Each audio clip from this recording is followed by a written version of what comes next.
வந்தார். என்னோடு பேசினார் சொன்னாங்க. என்ன பேசினார்? நிறைய காரியம் பேசிட்டு ஒன்று சொன்னார், மகளே, நீ ரொம்ப பிரார்த்தனை பண்ற, விசுவாசத்தோட கடவுள் நம்பிக்கையோட பிரார்த்தனை பண்ற.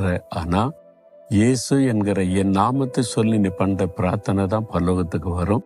அந்த பிரார்த்தனைக்கு தான் பதில் கிடைக்கும். என் நாமத்தை சொல்லி நீ ஜெபம் பண்ணுன்னு இயேசு சொன்னார். அதை என்னை கற்றுக் கொடுத்துட்டு அவர் மறைந்து போனார் என்று. பார்த்தீங்களா, இயேசு அதை கற்றுக் கொடுத்தார்.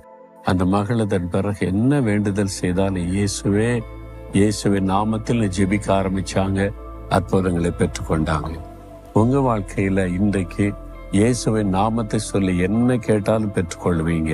விசுவாசிக்கிறீங்களா? அப்படின்னா ஒரு நிமிட கண்ணை மூடுங்க.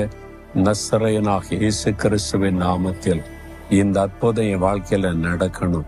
இந்த சுகம் உண்டாகணும், விடுதலை உண்டாகணும், ஆசீர்வாதம் உண்டாகணும். இயேசுவின் நாமத்தில்